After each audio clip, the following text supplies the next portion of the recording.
فلا أقسم بمواقع النجوم وإنه لقسم لو تعلمون عظيم إنه لقرآن كريم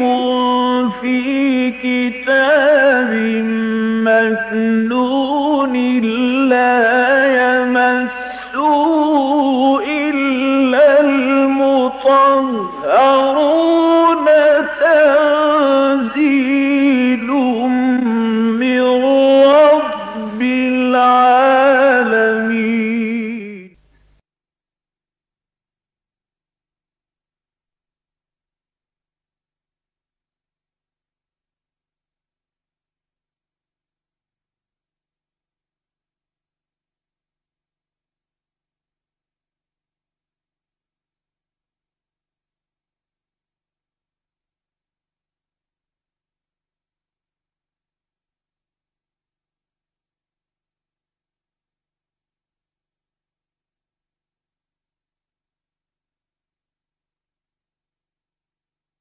ونصلي على رسوله الكريم اما بعد فاعوذ باللہ من الشیطان الرجیم بسم اللہ الرحمن الرحیم وآتوا النساء صدقاتهن نحلة فإن تبن لكم عن شيء منه نفسا فكلوه هنيئا مريئا إلى قوله تعالى ان الذين يأكلون اموال اليتامى ظلما انما يأكلون في بطونهم نارا وسيصلون سعيرا صدق الله العظيم رب اشرح لي صدري ويسر لي امري واحلل عقدة من لساني يفقهوا قولي اللهم ربنا الهمنا رشدنا واعذنا من شرور انفسنا اللهم ارنا الحق حقا وارزقنا اتباعه وارنا الباطل باطلا وارزقنا اجتنابه آمین یا رب العالمین۔ یہ ہم دیکھ چکے ہیں کہ قرآن حکیم میں مکی اور مدنی صورتوں کا جو پہلا گروپ ہے اس میں مدنیات کا پہلا جوڑا سورہ بقرہ، سورہ آل عمران، اور دوسرا جوڑا ہے سورہ نساء اور سورہ مائدہ۔ ان دونوں کے بارے میں یہ بات میں عرض کر چکا ہوں کہ ان میں زیادہ تر انسانی اجتماعیات سے متعلق مسائل پر بحث ہوئی ہے۔ گویا کہ شریعت محمدی علیہ صاحب الصلاۃ والسلام کا بیان اگرچہ بنیادی طور پر سورہ بقرہ میں شروع ہو گیا تھا، لیکن اس کے تکمیلی مراحل ہیں کہ جو ان دو صورتوں میں سامنے آ رہے ہیں۔ سورۃ النساء اس اجتماعیت کی جو پہلی سطح ہے یعنی معاشرت، زیادہ تر اس سے بحث کرتی ہے، اور سورہ مائدہ اس اجتماعیت کی جو بلندتر سطح ہے یعنی ریاست اور ملت کی سطح، اس پر بحث کرتی ہے۔ پھر سورہ نساء پہ اگرچہ ہم نے 2 نشستیں منعقد کر لی ہیں، لیکن ہم صرف 3 آیتیں تک مطالعہ کر پائے ہیں، اگرچہ 3 آیتیں نہیں کہنا چاہیے، اس لیے کہ دوسرے درس میں آیت نمبر 2 اور 3 کے ساتھ ہی آیت نمبر 127 تا آیت نمبر 130 کا درس بھی ہو چکا ہے۔ میں نے یہ عرض کیا تھا کہ یہ جو رکوع ہے اس کا مرکزی مضمون یہ ہے کہ انسانی معاشرت میں جو طبقات ہوتے ہیں کمزور، جن کے حقوق کو عام طور پر دبا لیا جاتا ہے، جن پر جبر ہوتا ہے، تشدد ہوتا ہے، ناانصافی ہوتی ہے، ان کو سب سے پہلے ذکر کیا گیا ہے۔ ان میں اولین جو ہے سر فہرست یتیم لوگ، یتیم بچے، اور ثانیاً خواتین بھی در حقیقت، چونکہ یہ ہمارے ہاں ویسے بھی کہلاتا ہے صنف نازک، کمزور ہے، اس کی کمزوری ہی میں اس کا حسن ہے۔ اللہ تعالیٰ نے جو کام بھی اس کے سپرد کیا ہے اس کے حوالے سے اللہ تعالیٰ نے صحیح طور پر اس کے جسمانی ساخت بھی اور جسمانی جو اس کی حیثیت ہے وہ بنائی ہے۔ پھر یہ کہ یہ کمزور در کمزور کا معاملہ ہو جاتا ہے یتیم لڑکیوں کے بارے میں، تو ان معاملات کے اوپر تفصیل سے گفتگو ہو چکی ہے، خاص طور پر یتیم بچیوں کے بارے میں، اور اسی کے ضمن میں معاملہ آ چکا ہے تعدد ازدواج کا، نہ صرف تعدد ازدواج کا بلکہ تحدید ازدواج کا۔ 1 سے زائد 4 تک تو نکاح کرنے کی اجازت ہے، لیکن 4 سے زیادہ بیک وقت نکاح نہیں ہو سکتے۔ یہ مضمون بھی ان 2 آیتوں میں آ چکا ہے۔ اب اس کے بعد ہم آگے چل رہے ہیں۔ فرمایا وَآتُوا النِّسَاءَ صَدُقَاتِهِنَّ نِحْلَةً، اور عورتوں کو ان کے مہر خوش دلی کے ساتھ ادا کیا کرو۔ اب یہ بھی اس معاشرے میں جو ناانصافی تھی یا عام طور پر ناانصافی ہوتی ہے عورتوں کے ساتھ، اس کا تذکرہ ہو رہا ہے۔ سب سے بڑھ کر تو اس ناانصافی کی مثال جو ہے وہ آیت نمبر 3 میں آ چکی ہے کہ یتیم بچیوں کے ساتھ لوگ نکاح کر لیتے تھے، اور ان کا ظاہر بات ہے کہ مہر بھی نہیں ادا کیا، اور کوئی بھی ان کے حقوق کے اعتبار سے مطالبہ کرنے والا پیچھے ہے نہیں، اس کے والدین نہیں ہے یا ان کے کوئی بڑے بھائی وغیرہ نہیں ہے کہ جو اس کے حقوق کی پاسداری کر سکیں، لہذا اس کو جس طرح چاہ رکھا، کوئی پوچھ گچھ کرنے والا ہے ہی نہیں۔ اس میں چونکہ تفصیل بھی آ چکی ہے کہ فی یتام النساء اللاتی لا تؤتونہن ما کتب لہن وترغبون ان تنکحوہن، یہ آیت نمبر 127 میں آ چکا ہے۔ وہ یتیم بچیاں کہ جن کو تم ان کے وہ حقوق ادا نہیں کرتے کہ جو اللہ نے ان کے لیے مقرر کر دیے ہیں، اور چاہتے ہو کہ ان سے نکاح کر لو، تو اس کے بارے میں تو بڑی تفصیل کے ساتھ جو ہے حکم آ چکا ہے۔ تو سب سے پہلا ظلم تو یہ تھا جو بہت ہی بڑھ کر تھا، ظلم در ظلم، یعنی بچیوں پر، بچیاں بھی یتیم بچیاں۔ نمبر 2، عام طور پر وہاں پر جو مہر ہے وہ دیا جاتا تھا بہت کراہت کے ساتھ، مجبوری، جیسے کہ کوئی تاوان دیا جا رہا ہے، اور پھر طریقے سے بیویوں سے اسے معاف کرایا جاتا تھا۔ آج کل بھی یہ ہے عام طور پر، ظاہر بات ہے کہ ہمارے معاشرے میں بھی مہر جو ہے عام طور پر جو باندھے جاتے ہیں، بڑے بڑے مہر بھی خاص طور پر باندھ دیے جاتے ہیں نکاح کے وقت، تو دکھاوے کے لیے، ریاکاری کے لیے، اپنی حیثیت کو اپنی صحیح حیثیت سے بہت آگے بڑھا چڑھا کر بیان کرنے کے لیے بڑے بڑے مہر رکھ لیے، لیکن دینے کی نیت ہوتی نہیں ہے۔ اور ویسے بھی عورتوں کو معلوم ہے کہ دینا دلانا تو ہے نہیں، تو وہ بھی مجبوری کو معاف کر دیتی ہیں، لیکن ضروری نہیں ہے کہ انہوں نے خوش دلی کے ساتھ معاف کیا ہو، تو اس کا بھی سد باب ضروری ہے۔ اور اس سے بھی بڑا ظلم جو ہوتا تھا، اب بھی ہوتا ہے بعض معاشروں میں، ایسے معاشرے کے جو ذرا زیادہ پریمیٹو ہوتے ہیں، جن میں ابھی تہذیب اور تمدن جو ہے وہ ذرا آگے نہیں بڑھی ہوتی گاڑی اس کی، عام طور پر اس میں یہ ہوتا ہے کہ مردوں کی تعداد زیادہ ہوتی ہے، عورتوں کی تعداد کم ہوتی ہے۔ نتیجتاً نکاح کے لیے عورت کا حصول مشکل کام ہوتا ہے۔ اس کے نتیجے کے طور پر جو مارکیٹ کا عام اصول ہے، مارکیٹ اکانومی کا، ڈیمانڈ زیادہ ہو، سپلائی کم ہو تو قیمت زیادہ ہو جائے گی۔ لہذا لڑکیوں کے مہر بہت بڑے بڑے، اور وہ مہر بھی والدین رکھ لیتے ہیں، وہ لڑکیوں کو نہیں دیتے، وہ گویا کہ ایک طریقے سے گویا کہ اپنی لڑکیوں کی، اپنی بیٹیوں کی قیمت وصول کرتے ہیں۔ یہ بعض پریمیٹو معاشروں کے اندر پہلے بھی تھا اور آج تک بھی موجود ہے، اس لیے کہ ظاہر بات ہے کہ لڑکی کا حصول جو ہے آسان کام نہیں، لڑکیاں کم ہیں، لڑکے زیادہ ہیں، شادی کی طلب کرنے والے زیادہ ہیں، تو جہاں طلب زیادہ ہوگی اور رسد کم ہو جائے گی تو قیمت بڑھ جائے گی۔ اور اس کے برعکس ہو جاتا ہے معاملہ، جہاں تعلیم اور شائستگی اور تہذیب اور مدنیت اور شہریت یہ چیزیں آ جاتی ہیں، تو عام طور پر پھر لڑکیوں کی تعداد بڑھتی ہے اور مردوں کی گھٹتی ہے۔ اس معاشرے میں پھر لڑکے خریدنے پڑتے ہیں، ان کے لیے منہ مانگے جو ہے جہیز جو ہے وہ مانگتے ہیں، پھر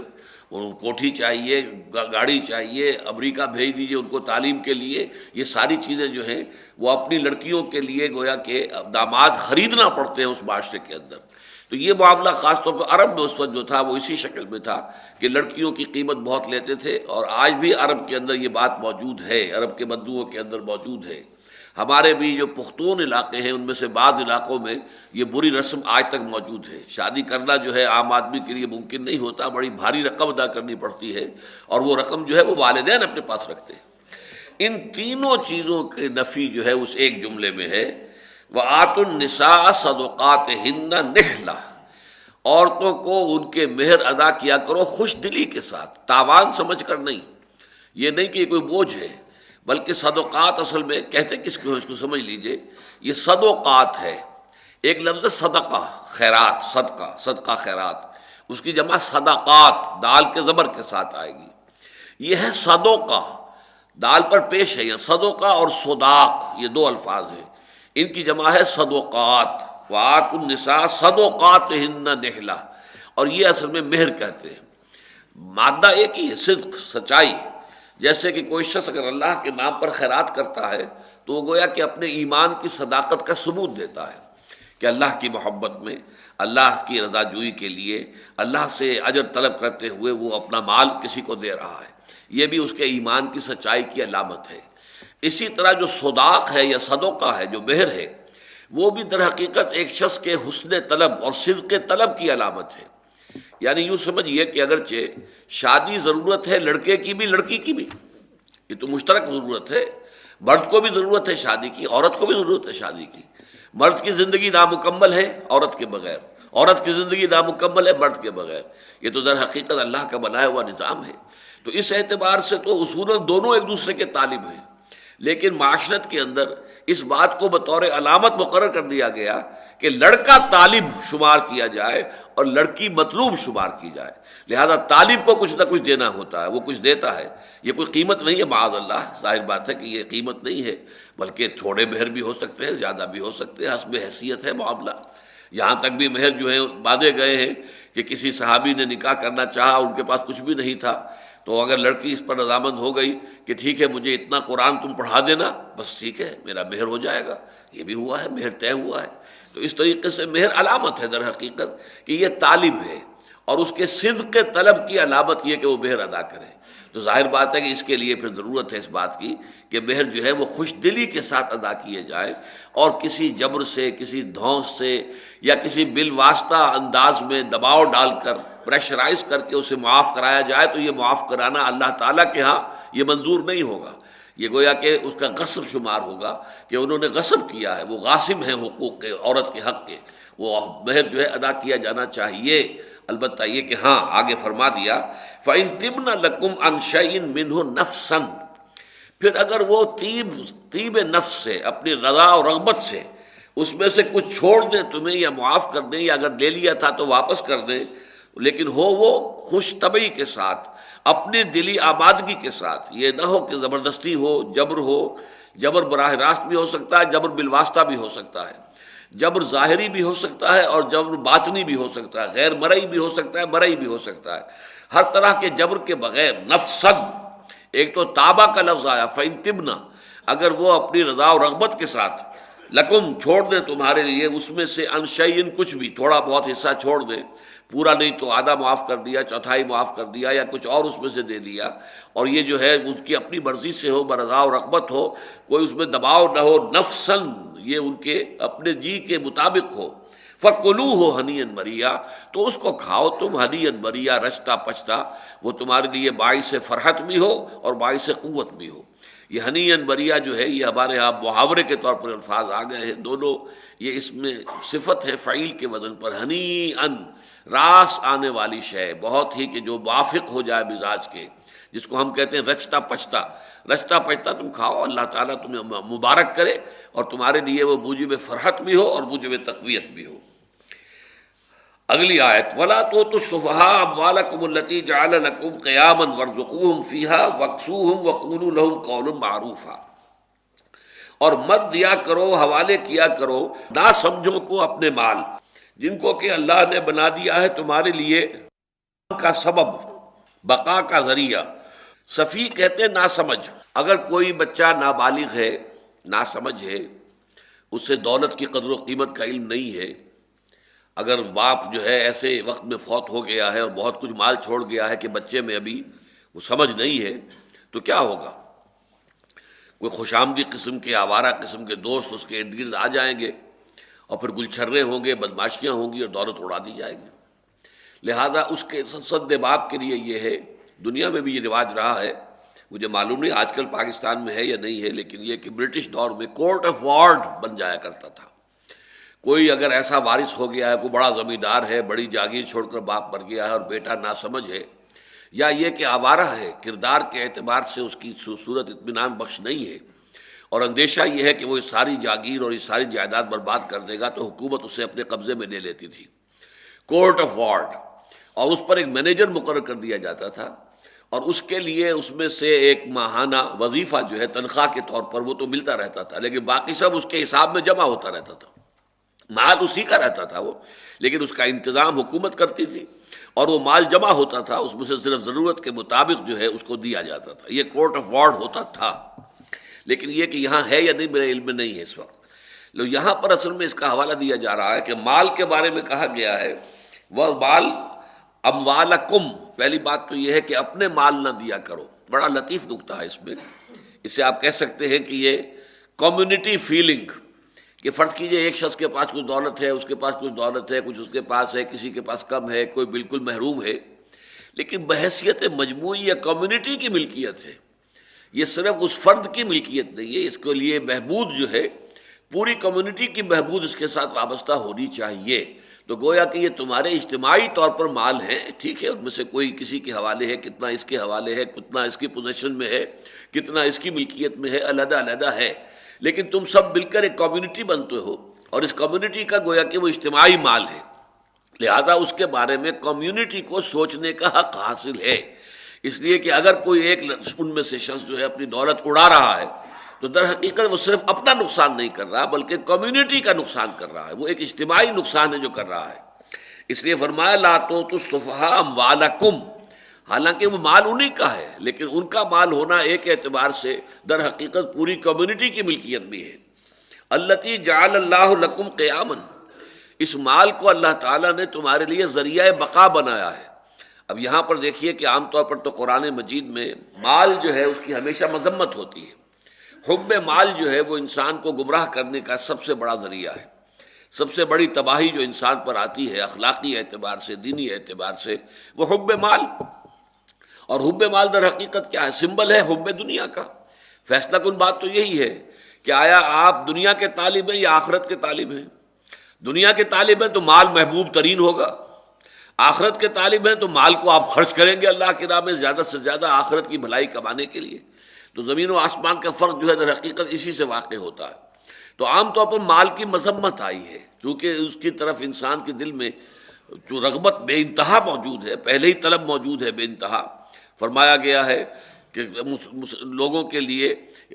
حسین بنا دیا گیا ہے، زین للناس حب الشہوات من النساء والبنین والقناطیر المقنطرۃ من الذهب والفضة والخیل المسومۃ والانعام والحرث۔ تو یہ محبت شدید ہے اور یہ انسان کو برباد کر دیتی ہے محبت، اس لیے اکثر و بیشتر تو مال کی مذمت آئی ہے۔ یہ مقام ایسا ہے جس میں مال کا ایک پازیٹیو حصہ بیان کیا جا رہا ہے، پازیٹیو ایسپیکٹ۔ اس مال کو برا نہ سمجھو، یہ دنیا میں تمہاری بقا کا ذریعہ ہے، تمہاری ضروریات اس سے پوری ہوتی ہیں، تمہارے کھانے پینے کی ضروریات ہیں، تمہارے کپڑے لتے کی ضروریات ہیں، تمہاری رہائش کی ضروریات ہیں، کوئی نہ کوئی چھت تمہارے سر پر ہونی چاہیے۔ ان تمام ضروریات کا جو ہے فراہم ہونا وہ اسی مال کے ذریعے سے ہے۔ تو وَلَا تُؤْتُوا السُّفَهَاءَ أَمْوَالَكُمُ الَّتِي جَعَلَ اللَّهُ لَكُمْ قِيَامًا، یہ تو تمہارے لیے بحیثیت کمیونٹی، تمہارے بقا کے لیے اللہ تعالیٰ نے مال عطا کیا ہے۔ یہ مال اگر تم میں سے کسی ناسمجھ کے ہاتھ میں آ جائے اور وہ اسے اڑانے لگ جائے تو یہ در حقیقت پوری کمیونٹی کا نقصان ہے، لہذا اس کا انتظام، اس کا سدباب کرنا یہ کمیونٹی کا فرض ہے۔ وَارْزُقُوهُمْ فِيهَا، یہ ہے وہ کورٹ آف وارڈ کہ اس میں ان کو کھلاؤ پلاؤ، اس میں سے اس کے مال میں سے کھلاؤ، بافراغت کھلاؤ۔ وَارْزُقُوهُمْ فِيهَا وَاكْسُوهُمْ، اور پہناؤ، ان کے کپڑے لتے کا بھی بندوبست اس میں سے کرو۔ وَقُولُوا لَهُمْ قَوْلًا مَعْرُوفًا، اور ان سے بات کرو تو بڑے بھلے انداز میں، عمدگی کے ساتھ، نرمی کے ساتھ، درستی نہ ہو، سختی نہ ہو، دلجوئی کے ساتھ ہو، انہیں بھی یہ احساس نہ ہونے پائے کہ ہم پر ظلم ہو رہا ہے۔ اب اس میں خاص طور پر معاملہ یتیموں کا ہو جائے گا، کیونکہ ایک تو یہ کہ جو عام لوگ ہیں یتیم نہیں بھی ہے، چھوٹی عمر کا نہیں ہے، بڑی عمر کا ہے، لیکن فرض کیجئے آوارہ ہے، فرض کیجئے کہ واقعتاً بڑا ہونے کے باوجود ابھی اس کے اندر جو ہے بھلے اور برے کی پہچان نہیں آئی ہے، اس کے اندر سوجھ بوجھ نہیں آئی ہے، تب بھی کورٹ اوارڈ ہو جائے گا۔ لیکن ظاہر بات ہے یتیم بچوں کے معاملے میں اس کی خصوصی اہمیت ہے، اس لیے اگلی آیت میں اب اس میں یوں سمجھیے کہ عام پر خاص کے طور پر اضافہ کرتے ہوئے یتیموں کا تذکرہ ہو رہا ہے۔ وَابْتَلُوا الْيَتَامَى، اور یتیموں کی جانچ پرکھ کرتے رہو، دیکھ بھال کرتے رہو۔ ابتلا، امتحان دینا، بچوں کا بچہ اب ذرا بڑا ہو گیا ہے، اب آ گیا ہے، 10-12 برس کی عمر کا ہو گیا ہے بچہ، تو ذرا دیکھو اس میں کتنی کچھ سوجھ بوجھ ہے۔ کوئی شے خریدنے کے لیے اسے کبھی بازار بھیجو، دیکھو کیسا کچھ کر کے آتا ہے، یا کوئی اور کام اس کے حوالے کرو، دیکھو کس طور سے اس کام کو پورا کرتا ہے۔ تو یہ ہے کسی کو جانچنا پرکھنا کہ اس کے اندر واقعتاً دنیا کی سوجھ بوجھ آ گئی ہے یا نہیں آ گئی ہے۔ وَابْتَلُوا الْيَتَامَى، اور جانچتے رہا کرو یتیموں کو، حَتَّى إِذَا بَلَغُوا النِّكَاحَ، یہاں تک کہ جب وہ نکاح کی عمر کو پہنچ جائیں۔ مراد اس سے کیا؟ بلوغت۔ بلوغت کی عمر کے بارے میں ہمارے ہاں اختلاف ہے، بعض حضرات نے تو 18 برس جو ہے لڑکے کے لیے اور 17 برس لڑکی کے لیے یہ بلوغت کی عمر مقرر کی ہے، لیکن امام ابو حنیفہ رحمۃ اللہ علیہ کے نزدیک لڑکا اور لڑکی دونوں کے لیے 15 برس کی عمر جو ہے بلوغت کی ان کے نزدیک شمار ہوگی۔ حتیٰ اذا بلغ النکاح، یہاں تک کہ جب کہ وہ نکاح کے قابل ہو جائیں، جب کہ وہ بالغ ہو جائیں، فَإِنْ آنَسْتُم مِّنْهُمْ رُشْدًا، تو پھر اگر تم ان کے اندر محسوس کرو کہ ان میں سوجھ بوجھ پیدا ہو گئی ہے، مجرد 15 برس کا ہو جانا یا 18 برس کا ہو جانا کافی نہیں ہے، یعنی وہ بلوغ کی عمر کو بھی پہنچ گئے اور اس پر اضافی شرط ہے فَإِنْ آنَسْتُم مِّنْهُمْ رُشْدًا، پھر تم یہ بھی دیکھو کہ ہاں ان میں سمجھ بوجھ ہے، یہ اپنے معاملے کا، اپنے نفع نقصان کا اب پوری طریقے سے ان کو فہم حاصل ہو چکا ہے، سوجھ بوجھ حاصل ہو چکی ہے، فَادْفَعُوا إِلَيْهِمْ أَمْوَالَهُمْ، تو اب لوٹا دو ان کو ان کے مال۔ تمہارا یتیم جو ہے وہ آپ کے زیر کفالت تھا، آپ اس کے ولی تھے، اس کا مال آپ کے قبضے میں تھا، یتیم کے تصرف میں نہیں تھا، یتیم اپنی مرضی سے اس میں تصرف نہیں کر سکتا تھا، اختیار ولی کا تھا، ولی تصرف کر سکتا تھا۔ لیکن اب جب کہ تم نے 2 شرطیں دیکھ لی کہ وہ عمر کے اعتبار سے بھی بالغ ہو گیا یا ہو گئی بچی، اور یا یہ کہ اور اس کے اوپر اضافی طور پر یا نہیں بلکہ مزید یہ کہ اس کے اندر واقعی سوجھ بوجھ بھی ہے، اب اپنے نفع نقصان کے بھلے برے کی سمجھ پیدا ہو چکی ہے، تو پھر ان کے مال ان کے حوالے کر دو۔ فَادْفَعُوا إِلَيْهِمْ أَمْوَالَهُمْ وَلَا تَأْكُلُوهَا إِسْرَافًا، اور دیکھو کہیں اسے جلدی سے خرچ کر کے ختم کرنے کی کوشش نہ کرو، وَبِدَارًا، اور جلدی سے، أَن يَكْبَرُوا، مبادہ یہ کہ وہ بڑے ہو جائیں، یعنی اگر دل میں فساد ہے نیت کے اندر کہ مال یتیم کے ہاتھ میں کاہے کو جائے، اسے پہلے ہی اڑا لو، خرچ کر دو اور ختم کر دو، ہڑپ کر لو، لیکن یہ کہ یہ کام ہرگز نہ کرنا۔ یہ تو چونکہ اس سے پہلے بھی اس کی وضاحت آ چکی ہے، تو صرف اہمیت کے اعتبار سے پہلے یہ بھی کہا گیا ہے کہ ایسا بھی نہ کرو کہ اپنی کوئی ردی چیز جو ہے وہ ان کے بال میں جمع کر دو اور ان کی کوئی اچھی اعلیٰ شے جو ہے وہ اپنے ہاں لے آؤ، یہ حساب کتاب کے اندر عدل بدل بھی نہ کرو۔ ولا تتبدلوا الخبیث بالطیب، طیب لے لو ان کا اور اپنا خبیث جو ہے ان کے شام میں شامل کر دو۔ بھیڑیں بکریاں ہیں تو کوئی لاغر سی، کمزور سی، مریل سی بکری جو ہے وہ اس کے کھاتے میں ڈال دی، اور اچھی تر و تازہ جو ہے، اچھی تر و توش والی بکری جو ہے وہ اپنے تعداد میں شمار کر لی۔ ایسی حرکتیں نہ کرو، اور نہ یہ کہ جلدی سے ہڑپ کرنے کی کوشش کرو، اس لیے کہ ان یکبروا، کہ وہ بڑے ہو جائیں۔ اگر بڑے ہو جائیں گے تو ظاہر بات ہے وہ مطالبہ کریں گے اور ہمیں پھر ان کے مال ان کے حوالے کرنے پڑیں گے، تو اس سے پہلے پہلے تیا پانچا کر دیا جائے، معاذ اللہ ثم معاذ اللہ۔ ومن کان غنیا فلیستعفف ومن کان فقیرا فلیأکل بالمعروف۔ اب ایک مسئلہ پیدا ہوتا ہے کہ یتیم کا ولی جو ہے، ظاہر بات ہے کہ یتیم کی نگہداشت کر رہا ہے، دیکھ بھال کر رہا ہے، پال رہا ہے۔ اب والدین کا معاملہ تو یہ ہوتا ہے کہ وہ تو اپنی فطری محبت کے تحت اپنے بچوں کو پالتے ہیں، یہاں پر وہ فطری محبت تو نہیں ہے، یہاں ایک احساس فرض تو ہے کہ یہ بچہ میری تولیت میں آ گیا ہے، میری اب یہ کفالت میں ہے، تو میں اس کے لیے اس کے بھلے برے کا خیال رکھوں، اس کے مال کی۔ اس ضمن میں آیا کوئی حق محنت انسان لے سکتا ہے یا نہیں؟ تو فرمایا گیا کہ من کان غنیا فلیستعفف، کوئی شخص اپنی جگہ پر خود جو ہے غنی ہے، اس کے پاس اپنے گزارے کے لیے پیسہ موجود ہے، اس کے پاس مال ہے، اس کی کفالت کا اپنا بندوبست ہے، تو اسے اس کے اندر استعفاف سے کام لینا چاہیے، بچنا چاہیے۔ یتیم کے مال میں سے کچھ بھی لینا، کچھ بھی اپنے تصرف میں لانا اس کے لیے جائز نہیں ہوگا۔ ومن کان فقیرا، البتہ اگر کوئی فقیر ہے، اگر کوئی جو ہے خود حاجت مند ہے، خود اس کے پاس جو ہے وہ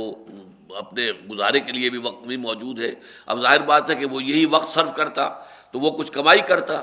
وہی وقت وہ صرف کر رہا ہے یتیم کی دیکھ بھال میں، تو اس کا کچھ حق بن جاتا ہے کہ لے لے، لیکن فلیاکل بالمعروف، تو وہ کھائے لیکن معروف طریقے سے، جتنا کہ جائز محسوس ہو۔ اب اس میں کوئی ہارڈ اینڈ فاسٹ رولز نہیں مقرر کیے جا سکتے، لیکن یہ ظاہر بات ہے کہ قانون چاہے کوئی ہو، اسلامی ہو غیر اسلامی ہو، سیکولر لا ہو یا ڈیوائن لا ہو، لا کے اندر ظاہر بات ہے کہ رکھنے موجود رہیں گے ہمیشہ۔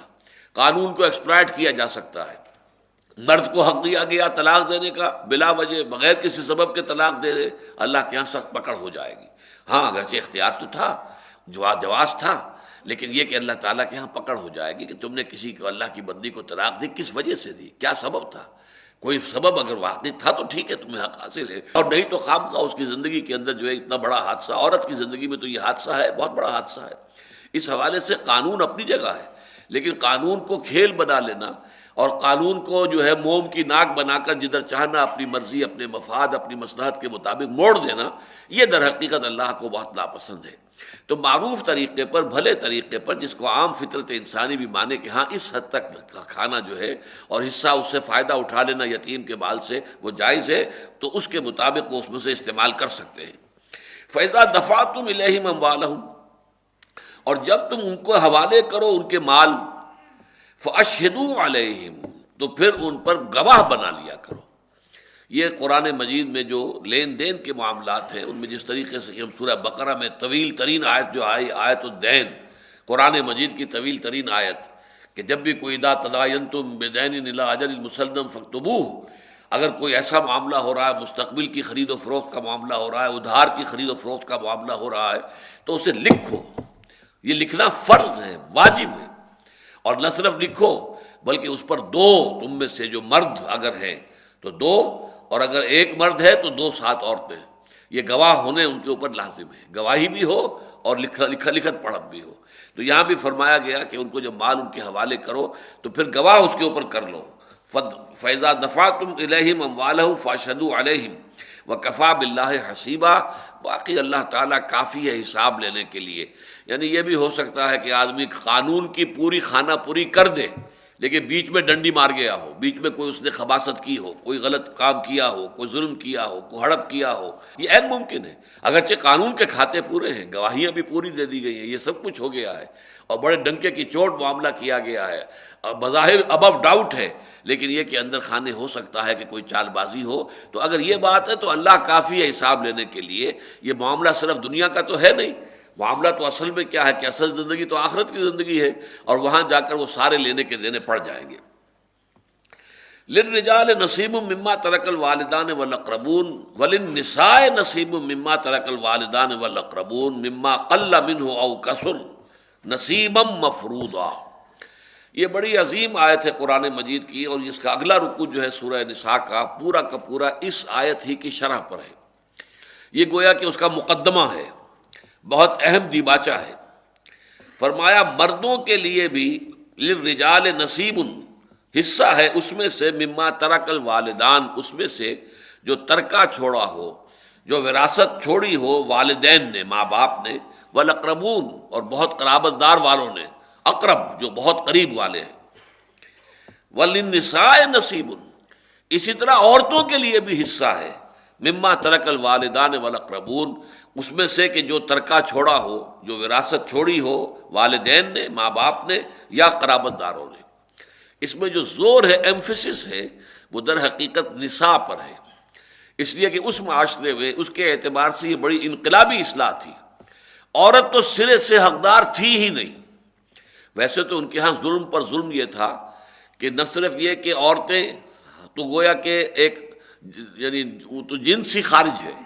ماں ہو، بیٹی ہو، بہن ہو، کسی کا کوئی حصہ، کسی بھی عورت کا کسی حیثیت میں کوئی حصہ وراثت میں نہیں۔ مردوں میں سے صرف بیٹے وارث ہیں، بیٹوں میں سے بھی صرف وہ جو گھوڑے پر سواری کر سکتا ہو، یعنی جوان ہو۔ بچے جو ہیں جو دفاع نہیں کر سکتے، جو لڑ نہیں سکتے، قبائلی زندگی میں تو اصل بات جو ہوتی تھی طاقتور جو ہے، جو دفاع کر سکتا ہو، میدان میں آ کے جنگ کر سکتا ہو، لوگوں سے مقابلہ کر سکتا ہو، وہ وارث ہوتے تھے، چھوٹے بچے بھی وارث نہیں۔ اب یہ جو ہے وراثت کا جو تصور ان کے ہاں تھا، اور ان میں سے بھی بڑوں میں سے بھی جو طاقتور ہوتا تھا وہ سارا کا سارا وَتَأْكُلُونَ التُّرَاثَ أَكْلًا لَمًّا، تو ساری کی ساری وراثت سمیٹ کر ہڑپ کر جانا چاہتے ہو، یہ ان کے اندر ٹینڈنسی تھی۔ اب اس میں جو انقلاب لایا جا رہا ہے، پہلے تو یہ کہ آگے چل کر تو آئے گا بیٹے کا بھی حصہ، بیٹی کا بھی حصہ، بیوی کا بھی حصہ، شوہر کا بھی حصہ، ماں کا بھی حصہ، باپ کا بھی حصہ، وہ تو بعد میں آئے گا۔ لیکن یہ ہے کہ ایک اصول کے اعتبار سے، یہ گرینڈ پرنسپل کے اعتبار سے مین جو اصول ہے، للرجال نصیب مما ترک الوالدان والاقربون۔ اچھا، عام طور پہ سمجھا جاتا ہے کہ وراثت صرف والدین کی ہوتی، نہیں۔ اگر فرض کیجئے کہ ایک شخص فوت ہوا ہے اور اس کے والدین زندہ ہیں، یا والد زندہ ہے صرف، یا والدہ، اس کا بھی حصہ ہے۔ اب وہ والدین تو نہیں، اپنی اولاد کے تو وہ والد خود ہیں، لیکن یہ کہ یہ گویا کہ بیٹا بیٹی کی ترکے میں سے بھی حصہ ہے، لیکن اقربون جو بہت قریب ہوں گے، باقی دور کے لوگوں سے۔ بھائی جو ہے وہ حصے دار نہیں بنتا. یہ بعد میں جب انشاءاللہ اگلا جو ہمارا درس ہوگا وہ پورا قرآن کے قانون وراثت کے موضوع پر ہوگا، اور اس میں اگرچہ آیتیں تو صرف 4 ہیں، ان میں سے بھی زیادہ جو یہ سمجھیے کہ 2-2.5 آیتیں ہیں، لیکن یہ کہا گیا ہے کہ دنیا میں ان 2-2.5 آیتوں سے پورا ایک مفصل قانون وراثت کے اوپر کتاب جو ہے اس کو مرتب کیا جا سکتا ہے. یہ بہت ہی جامع آیات ہیں. لیکن یہاں چونکہ یہ صرف ابھی اس کا مقدمہ ہے کہ یہ وراثت صرف والدین ہی سے نہیں ہوتی بلکہ برعکس بھی جائے گی. ایک شخص فوت ہو گیا ہے، اس کے والدین زندہ ہیں تو والدین کو بھی وراثت جائے گی. اس حوالے سے شوہر فوت ہوا ہے تو بیوی کا بھی حصہ وراثت میں ہے، بیوی فوت ہوئی ہے تو بیوی کی وراثت میں شوہر کا حصہ ہے. تو اقربون کو خاص طور پر ایڈ کر دیا گیا. للرجال نصیب مما ترک الوالدان والاقربون، مردوں کے لیے بھی حصہ ہے اس میں سے کہ جو چھوڑ مریں، یعنی جو ترکہ ہو یا وراثت میں چھوڑ کر جائیں، چاہے والدین اور چاہے اقربون. وللنساء نصیب مما ترک الوالدان والاقربون، اور عورتوں کے لیے بھی حصہ ہے. جیسا کہ میں نے اس کی اصل ایمفیسس اس پر ہے، عورت بھی وارث ہے، عورت کو بھی وراثت کا حصہ دیا جا رہا ہے. اور یہ انسانی مذاہب کے اندر واقعہ یہ کہ یونیک ہے اسلام کہ جس نے عورت کو حصہ دیا ہے. باقی دنیا کے کسی مذہب میں عورت کا حصہ نہیں ہے، وراثت میں حصہ نہیں ہے. نہ ہندوؤں کے ہاں ہے، نہ عیسائیوں کے ہاں تھا، کہیں بھی نہیں. یہ تو جو اب ظاہر بات ہے کہ عیسائی کے ہاں اب وہ پرانا قانون تو نہیں چل رہا، اب تو نئے انہوں نے قانون اپنے بنائے ہوئے ہیں، اس میں وراثت کی کیا شکل ہے وہ مختلف ہے. لیکن مذہب کے اعتبار سے کسی عورت کا کوئی حصہ نہیں، نہ ہندوؤں کے ہاں نہ عیسائیوں کے ہاں، کہیں بھی کسی معاشرے میں. یہ ایک بڑا انقلابی ہے. یہی وجہ ہے کہ آپ کے علم میں شاید یہ ہو بھی، ورنہ یہ کیا نوٹ کر لیں کہ جب یہ شاہ بانو کیس ہوا تھا ایک انڈیا میں، کلکتہ ہائی کورٹ نے ایک طلاق کے مقدمے میں ایک چیز کا فیصلہ کیا، اور وہ یہ کہ شاہ بانو کو جب اس کے شوہر نے طلاق دی تو شاہ بانو نے یہ دعویٰ کیا کہ چونکہ اس نے مجھے طلاق دے دی ہے لیکن اب یہ کہ میرا کوئی ذریعہ معاش نہیں ہے، میرا نان نفقہ اس کے ذمے رہنا چاہیے جب تک کہ میں یا تو دوسری شادی نہ کروں یا جب تک کہ مجھے موت نہیں آتی. فرض کیجئے میں ساری عمر شادی باقی نہیں کرتی تو باقی ساری عمر تک میرا نان نفقہ جو ہے میرے شوہر سے دلوایا جائے. اور ہائی کورٹ نے فیصلہ دیا اس کے حق میں، ڈگری دے دی. اس پر پھر طوفان اٹھا پورے ہندوستان میں، اس لیے کہ اس مسلمانوں کے قوانین میں تو یہ نہیں ہے. عدت کی حد تک تو واجب ہے، عدت جو جب تک ہو رہی ہے اس وقت تک تو نان نفقہ جو ہے وہ طلاق دینے والے شوہر کے ذمے، یا شوہر جو فوت ہو گیا ہے تو اس کے جو ورثاء ہیں ان کے ذمے ہے. لیکن یہ کہ اس کے بعد تو نہیں، ذمہ داری نہیں ہے. تو اس کے اوپر جو ہے پھر وہ مسلم پرسنل لا بورڈ بنا، مولانا سید علی میاں سید ابو الحسن ندوی رحمۃ اللہ علیہ اس کے صدر بنے، تمام دینی جماعتیں تمام فرقے اس میں شامل ہوئے، بڑی زبردست تحریک چلی. اور اس میں پہلے اندرا گاندھی کے زمانے میں تو اس کو رد کر دیا گیا، بلکہ ایک مسلمان ہوتا تھا عارف محمد خان جس نے زبردست تقریر جو کی ہے وہ مسلمانوں کے خلاف، اسلامی قوانین کے خلاف تقریر کی. لیکن اس کے بعد جب اندرا گاندھی جو ہے وہ قتل کر دی گئی اور پھر بیٹا آ گیا راجیو گاندھی، تو راجیو گاندھی کے زمانے میں جب وہ تحریک بہت آگے بڑھ گئی تو بالآخر گھٹنے ٹیکنے پڑے. راجیو گاندھی نے پھر ایک تو قانون منظور کرا دیا اپنی پارلیمنٹ میں، لوک سبھا میں، کہ مسلمانوں کے آئلی قوانین میں ہندوستان کی کوئی عدالت دخل نہیں دے سکتی بشمول سپریم کورٹ آف انڈیا. یہ آپ اندازہ کیجئے ہندوستان کے مسلمانوں کا کہ یہ اچیومنٹ ہے، آئلی قوانین میں کوئی دخل نہیں دے سکتے. ساتھ ہی پھر اس نے جو تقریر کی تھی، جب اس نے یہ بل پاس کروایا ہے تو جو تقریر کی تھی اس میں اس نے کہا کہ میں نے تو اس سے پہلے مطالعہ نہیں کیا تھا لیکن اب میں نے مطالعہ کیا ہے، کمپیریٹو اسٹڈی کی ہے، تو میں اس نتیجے پر پہنچا ہوں کہ عورتوں کو جتنے حقوق اسلام نے دیے ہیں دنیا کے کسی مذہب نے نہیں دیے. یہ ریکارڈ میں موجود ہے، انڈین پارلیمنٹ کی پروسیڈنگز کے اندر اس کی تقریر موجود ہے. مولانا علی میاں نے وہ اپنی ایک کتاب لکھی تھی جس میں کہ انہوں نے اپنے اس طرح کے یادداشتیں جو ہے مرتب کی ہوئی ہیں، تو اس کے اندر انہوں نے تفصیل سے اس تقریر کا حوالہ دیا. انہوں نے کہا کہ ہم نے تو دیکھا نہیں تھا کبھی، لیکن اب جب کہ یہ معاملہ چل رہا تھا تو پھر مجھے دیکھنا پڑا کہ اسلامی قوانین کیا ہیں، تو میں اس نتیجے پر پہنچا ہوں کہ جتنے حقوق عورت کو اسلام نے دیے ہیں دنیا کے کسی دوسرے مذہب نے نہیں دیے. لیکن پھر یہ کہ لطیفہ اب اس کے اندر یہ ہے، وہ عارف محمد خان جس نے پہلے تقریر کی تھی اس بل کے خلاف، یعنی جو بھی اس وقت تجویز کیا گیا تھا مسلمانوں کی طرف سے، اب جب مسلمانوں کے سامنے حکومت نے گھٹنے ٹیک دیے تو نام تو ان کا عارف محمد خان تھا لیکن انہوں نے احتجاجاً استعفیٰ دے دیا. یہ بھی ہندوستان ہی کے اندر ہے، اصول پرستی کے استعفیٰ دے دیا. ہمارے پاکستان میں تو استعفیٰ بھی کوئی نہ دینے کو تیار ہوتا چاہے کچھ بھی ہو جائے. لیکن اس نے کہا کہ چونکہ میں نے تو اس کی مخالفت کی تھی اب حکومت نے جو ہے گھٹنے ٹیک دیے، لہذا اس نے پھر جواز نہیں ہے میرا اب رہنے کا پارلیمنٹ کے اندر، اس نے استعفیٰ دیا. بہرحال یہ نوٹ کر لیجئے کہ یہ تاریخ انسانی کے اندر ایک بڑا انقلابی اقدام ہے کہ عورتوں کو بھی وراثت میں حصے دار بنایا گیا. للرجال نصیب مما ترک الوالدان والاقربون وللنساء نصیب مما ترک الوالدان والاقربون مما قل منه او کثر. اب ذرا تاکید دیکھیے یہاں، چاہے وہ کم ہو چاہے زیادہ ہو، یعنی اس کے اندر کمپلیسنس جو ہے اس کی اجازت نہیں ہے. چلو یہ تھوڑا سی وراثت ہے، اس کو کیا حصے بکھرے کریں، نہیں. قل منه او کثر، وراثت تھوڑی ہو زیادہ ہو تقسیم ہونی چاہیے. قرآن مجید کا ایمفیسس نوٹ کیجئے. وراثت کے قانون پر آگے چل کر بھی بار بار آئے گا. اسی ایک آیت میں دو اعتبارات سے ایمفیسائز کیا جا رہا ہے. نمبر ایک، مما قل منہ او کثر، چاہے وہ تھوڑی ہو وراثت اور چاہے زیادہ ہو. نصیبا مفروضا، اور یہ حصے وہ ہیں جو فرض کر دیے گئے اللہ تعالیٰ کی طرف سے. یہ ہے زور. اور پھر ہماری سینہ زوری دیکھیے کہ ہمارے زمیندار جو ہیں، پنجاب کے مسلمان زمیندار، انگریز کی عدالت میں کھڑے ہو کر کہتے تھے کہ ہم اسلامی وراثت کے مطابق حصہ دینے کو تیار نہیں ہیں، رواج کا قانون چاہیے ہمیں. رواج میں لڑکی کے لیے حصہ ہے ہی نہیں. رواج تو ہمارا ہندوؤں والا چلا آ رہا تھا، رواج تو سارا جو ہے ہندوانہ پس منظر کا ہمارا چلا آ رہا تھا. لیکن رواج کا حکم چاہیے ہمیں فیصلہ قرآن کا نہیں چاہیے. اور قرآن مجید کس قدر شد و بد کے ساتھ کہہ رہا ہے، نصیبا مفروضا، فرض ہے یہ حصے جو ہے طے کر دیے گئے ہیں، معین کر دیے گئے ہیں اور فرض کر دیے گئے. لفظ فرض. وَإِذَا حَضَرَ الْقِسْمَةَ أُولُو الْقُرْبَى، اب یہ جیسا کہ میں نے عرض کیا، یہ آیت تو در حقیقت مقدمہ ہے، دیباچہ ہے. اصل میں تو اگلی نشست میں جو تفصیل کے ساتھ آئے گا قانون وراثت، اور پھر اس میں بار بار جو ہے فریضۃ من اللہ، یہ اللہ کی طرف سے فریضہ ہے، لازم ہے، فرض کیا گیا ہے. اس انداز میں مختلف طریقوں سے اس کو ایمفیسائز کیا گیا ہے. وصیۃ من اللہ، تلک حدود اللہ، یہ اللہ کی وصیت ہے، یہ اللہ کے حدود ہیں. اس طریقے سے ایمفیسائز کیا گیا ہے. اس قدر ایمفیسس آپ کو قرآن مجید میں کسی دوسرے قانون پر نہیں ملے گا. اس قدر تکرار کے ساتھ، اعادے کے ساتھ، اس قدر شد و بد کے ساتھ ایمفیسس. وَإِذَا حَضَرَ الْقِسْمَةَ أُولُو الْقُرْبَى، اور جب حاضر ہو جائیں، موجود ہو جائیں تقسیم وراثت کے وقت قرابت دار والیتامى والمساکین، اور کچھ یتیم اور کچھ مسکین.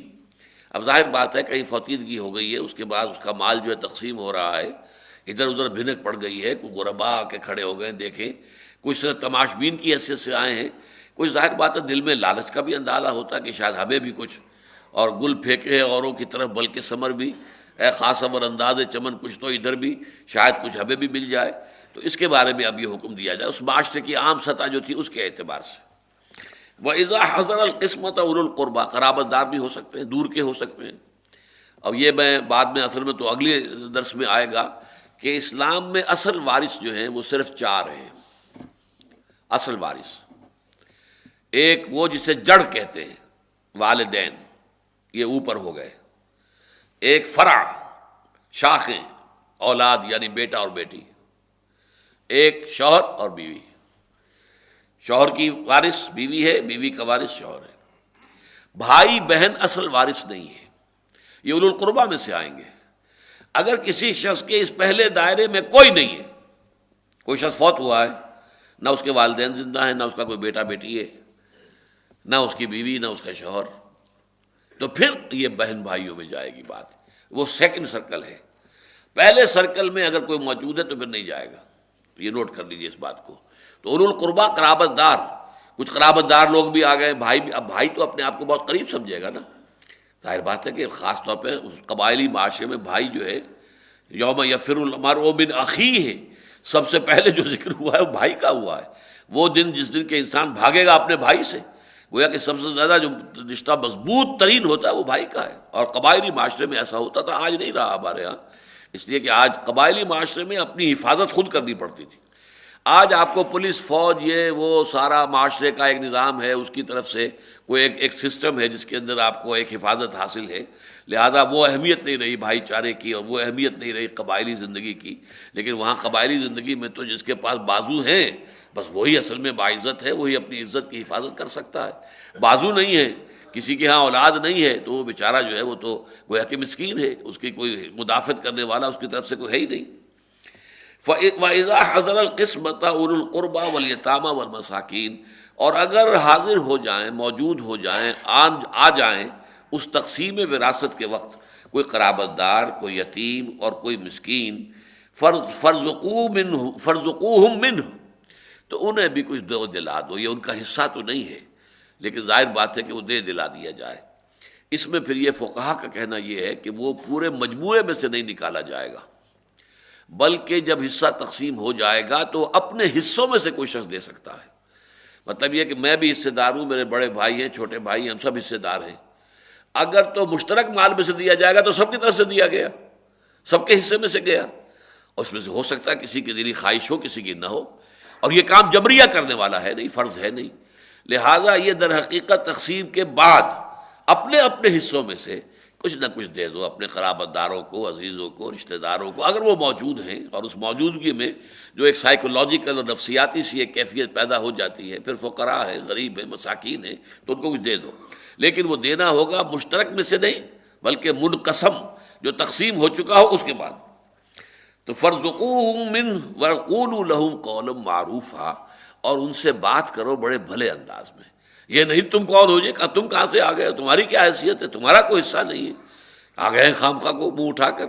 یہ معاملہ تو وراثت کی تقسیم ہے، کوئی خیرات تو نہیں ہو رہی ہے، کوئی لنگر تو نہیں یہاں پہ کھول دیا گیا. یہ انداز نہیں، یہ شکل نہیں. قولوا لهم قولا معروفا، ان سے بات کرو تو بڑے بڑے بھلے انداز میں، نرمی کے ساتھ، خوبصورت انداز میں بات کرو. وَلْيَخْشَ الَّذِينَ لَا تَرَكُوا مِنْ خَلْفِهِمْ ذُرِّيَّةً ضِعَافًا. اب یہ قرآن کا اپیل کا انداز ہے کہ دیکھو تم سوچو، تمہیں ڈرنا چاہیے ان لوگوں کو کہ اگر انہوں نے چھوڑے ہوتے اپنے پیچھے چھوٹے بچے، ذُرِّيَّةً ضِعَافًا، کمزور بچے، خافوا علیہم، تو کتنے کچھ اندیشے ہوتے انہیں ان کے بارے میں. ہائے مجھے موت آ رہی ہے، میرے بچے چھوٹے چھوٹے ہیں، کون ان کی جو ہے کوئی ان کا پرسان حال ہوگا، کون ان کی دیکھ بھال کرے گا، کون انہیں کھلائے گا پلائے گا. تو تمہارے دل میں جو کیفیت ہوگی اس وقت اس کو اپنے اوپر طاری کرو. تو اسی طریقے سے یتیم، دوسروں کے یتیم اگر آ گئے ہیں اس وقت، وہ تمہارے سامنے للچائی ہوئی نظروں سے دیکھ رہے ہیں کہ اس کو مال ملا ہے. اب ظاہر بات ہے وراثت میں مال ملا ہے، وہ تم نے کسب تو نہیں کیا، تم نے کمایا تو نہیں ہے، تم نے محنت تو نہیں کی ہے، وہ تو جگہ اللہ تعالیٰ نے چھپر پھاڑ کر تمہیں دے دیا. وہ تمہارے آباء و اجداد کی کمائی تھی یا کوئی آبائی جاگیر تھی جو چلی آ رہی تھی، وہ جائیداد تھی، اس میں سے تمہیں مل گیا ہے. یہ تمہارا کسب نہیں ہے، یہ اللہ تعالیٰ کی طرف سے تمہیں فضل حاصل ہو گیا ہے. اب اگر اسے کچھ یتیم بچے، کچھ مساکین جو ہے وہ اگر للچائی ہوئی نگاہوں سے دیکھ رہے ہیں کہ شاید کہ یہ اللہ کے فضل میں سے کچھ ہمیں بھی عطا کر دیں، تو ان کے بارے میں تمہاری فیلنگ ہاسٹائل نہیں ہونی چاہیے، اس میں تلخی کا ایلیمنٹ نہیں ہونا چاہیے. وَلْيَخْشَ الَّذِينَ لَوْ تَرَكُوا مِنْ خَلْفِهِمْ ذُرِّيَّةً ضِعَافًا، اور ڈریں وہ لوگ کہ اگر وہ چھوڑ گئے ہوتے اپنے پیچھے یا چھوڑ رہے ہوتے اپنے پیچھے چھوٹی اولاد، خافوا علیہم، تو کتنے کچھ اندیشے، کتنے کچھ خیالات ہوتے کہ ان بچوں کا کون پرسان حال ہوگا، کون ان کی دیکھ بھال کرے گا. فَلْيَتَّقُوا اللَّهَ، تو چاہیے کہ وہ اللہ کا تقوی اختیار کرے. اور اللہ کا تقوی ہی اصل میں، جیسا کہ میں اس سے پہلے عرض کر چکا ہوں، قانون بہترین ہو، چاہے ڈیوائن ہے، ڈیوائن لا، لیکن اسے آپ تماشا بنا سکتے ہیں. اس کو بازی کا جو ہے بازی واریش بابا ہم بازی، اللہ کے قانون کے ساتھ بھی کھیلا جا سکتا ہے. مثلا جیسے کہ ایک قانون جو ہے اسلامی شریعت میں زکوٰۃ کے لیے ہولان ہول، آپ پر 1 سال جو ہے اس مال کی ملکیت آپ کے اندر رہی ہو، آپ کی ملکیت میں وہ مال رہا ہو سال بھر، تو زکوٰۃ واجب ہوتی ہے. اب سنا ہے بہت بڑے عالم تھے اکبری عہد کے، جلال الدین اکبر کے دور کے 9 رتنوں میں سے ایک کا معاملہ ہے، ابو الفضل یا فیضی میں سے کسی ایک کا، مجھے تعین کے ساتھ یاد نہیں ہے. 11 مہینے ہونے کے بعد وہ اپنی ساری دولت بیوی کے نام منتقل کر دیتے تھے. اب زکوٰۃ تو مجھ پر نہیں ہے، میری ملکیت میں تو نہیں ہے، اور 11 مہینے بیوی پر ہوئے جب ملکیت میں، وہ واپس اس سے لے لیا. یہ تماشا ہے، یہ کھیل ہے، یہ اللہ کے بدین کے ساتھ کھیلا جا رہا ہے، تماشا کیا جا رہا ہے. یا باقاعدہ مجھے بتایا گیا کہ ملتان میں بہت سے مسلمان جو ہے یہ کرتے تھے، کیا وہ فرض کیجیے بڑا سیٹ ہے، وہ کئی ہزار کی زکوٰۃ ہے، تو کیا کرتے تھے کہ ایک جو ہے گھڑا لے کر اور اس کے اندر وہ روپے بھی رکھ دیے، 10,000 روپے فرض کیجیے، اور اس کے اوپر گندم سے وہ گھڑے کو پر کر دیا۔ اس کے بعد کوئی فقیر آیا، لا بھائی یہ زکوٰۃ،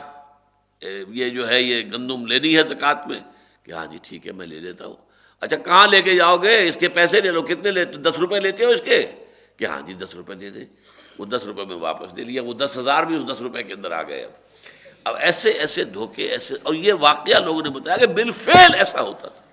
یہ ایسا نہیں ہے کہ جو صرف کسی نے لطیفہ گھڑ لیا ہو، بلکہ ہیلے جس کو کہتے ہیں، ہیلا کرنا، وہ 10 روپے میں 10,000 بھی واپس۔ تو یہ تماشے جو ہیں اللہ تعالیٰ کے قانون کے ساتھ بھی کھیل کھیلا جا سکتا ہے، اور یہ خاص طور پر جہاں نکاح و طلاق کے قوانین سورہ بقرہ میں بیان ہوئے، بار بار آیا ہے کہ تم اللہ کے ولا تتخذوا آیات اللہ ہزوا، اللہ تعالیٰ کی آیات کا تماشا نہ بناؤ، ٹھٹھا نہ بناؤ، کھیل کود نہ کرو اس کے ساتھ، یہ جو ہے اس طرح کے معاملہ کر کے۔ وَلْيَتَّقُوا اللَّهَ فَلْيَتَّقُوا اللَّهَ، تو انہیں چاہیے کہ اللہ کا تقوی اختیار کریں۔ وَلْيَقُولُوا قَوْلًا سَدِيدًا، اور کم سے کم بات تو سیدھی کریں، بات تو اچھی کریں، بات تو نرم کریں، بات تو جو ہے دل جوئی والی کریں، دل کو توڑ دینے والی جو ہے، کرخت انداز میں جو ہے ان غریبوں سے اور مساکین سے جو کچھ امید لے کر آ گئے ہیں، تقسیم وراثت کے موقع پر حاضر ہو گئے ہیں، ان کے ساتھ معاملہ جو ہے درستی کا نہ ہو، ان کے دل کو توڑا نہ جائے۔ ان الذین یاکلون اموال الیتامی ظلما، اب دیکھیے اس پوری بحث کو ختم کیا جا رہا ہے۔ اس میں سب سے زیادہ آیات جو آئی ہیں یتیموں کے بارے میں آئی ہیں، یا خواتین، اور خاص طور پر ان میں سے بچیاں۔ خواتین بالعموم بھی، بالعموم کیا بات آئی کہ ان کے مہر ان کو ادا کیا کرو، اور خوش دلی سے ادا کیا کرو،